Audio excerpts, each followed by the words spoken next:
ఆయన 1వ తారీఖు రావటం ఖాయం.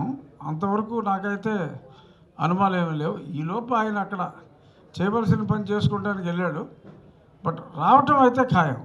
నాకైతే నమ్మకం ఉంది. అనుకోవాలన్న చోటుకి ఆయన వెళ్ళాడు. ఫ్లైట్ రైట్ ల్యాండింగే. ఎందుకోసం ఆయన చెప్పాడంటే చేయడంతే. నువ్వు చెప్పేవి చేయాలన్నాను, అందుకని నచ్చలా. ఆయన చెప్పింది అయితే చేయడు. నువ్వు చెప్పావు కదా అంటే తీసుకెళ్ళేసేయండి అని చెప్పాడు పోలీసులు గారు. అది జరిగింది.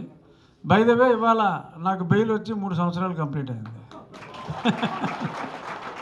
ఆయన ఇక్కడికి వచ్చేది లేదు. సో మరి దాన్ని ఏం చేయాలి? అంత అందంగా నిర్మించారు కాబట్టి మరి అది చంద్రబాబు నాయుడు గారు డిస్క్రిప్షన్. అవును, గోల్డ్ కోటింగ్ అంతా కూడా ఉందంట. మరి అది చంద్రబాబు నాయుడు గారి డిస్క్రిప్షన్ అది. మరి దాన్ని అయితే సక్రమంగా ఆయనకిలాగా కూల్చే టైప్ అయితే ఈయన కాదు. ఈయన కట్టే టైప్ తప్పితే కూల్చే టైప్ కాదు. సో డెఫినెట్గా దాని నుంచి ఎలాగా మైలేజ్ తీసుకోవాలి అనే దాని మీదే చంద్రబాబు నాయుడు గారు ఆలోచనలు ఉంటాయనేది నా అభిప్రాయం. డెఫినెట్గా కూల్చరు. లాస్ట్ క్వశ్చన్ మీకే అందరికీనా? అందుకనే అదేనండి.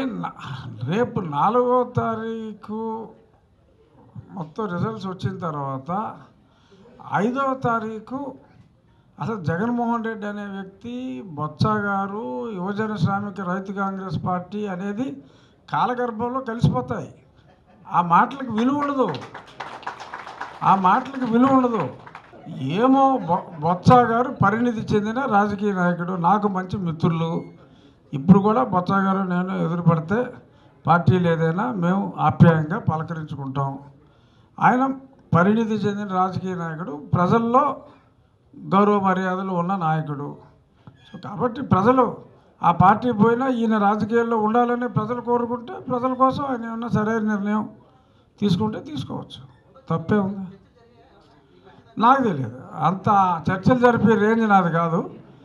బట్ విశాఖపట్నంలో కిలారు ఆనంద్ పాల్ గారు 15 లక్షలకు గాను నాకు 10 లక్షల ఓట్లు వచ్చినాయి, ఈ రోజు నుంచి ఎంపీగా నా పని ప్రారంభిస్తున్నాను అని చెప్పారు. ఏం చెప్తాం మనం? మీరు అడిగేదానికి ఏం చెప్పగలం? పాల్గారిని కాదనగలమా? సో అలాగా ఎవరు వాళ్ళు ఏదో చెప్తూ ఉంటారు. మనకి కూడా ఎంటర్టైన్మెంట్ కావాలి. థియేటర్లు కూడా మూసేశారు అంటే ఈ మధ్యన సినిమాలు రావట్లేదు, ఐపీఎల్ తప్పకే కొంచెం ఎంటర్టైన్మెంట్ ఉండాలి. కాబట్టి ఇవన్నీ మనం జోక్గా తీసుకోవాలి తప్ప సీరియస్గా తీసుకోకూడదు. పాల్ గారు ప్రజాసేవకుడు కాబట్టి వేరే వాళ్ళు మా పార్టీ విష్ణుకుమార్ రాజు గారు ఏమీ ట్యాంపర్ చేయకుండా అడుగుతున్నారు. సంతోషం. ఎందుకంటే నెగ్గిది వీళ్ళు కాబట్టి అంతకుమించి ఏమీ లేదు. పాల్ గారిని ఈ విషయంలో అభినందించాలి. ఎందుకంటే ఆయనకి ఓట్లు ఉన్నా లేకపోయినా పక్క వాళ్ళ కోసం ఆయన పడుతున్న పాటలు డెఫినెట్గా అప్రిషియేట్ చేయాలి. ఆయన వ్యాపారం నిమిత్తం వెళ్ళాడండి. తర్వాత కొంచెం వైద్య నిమిత్తం కూడా వెళ్ళినట్టుగా చెప్తున్నారు.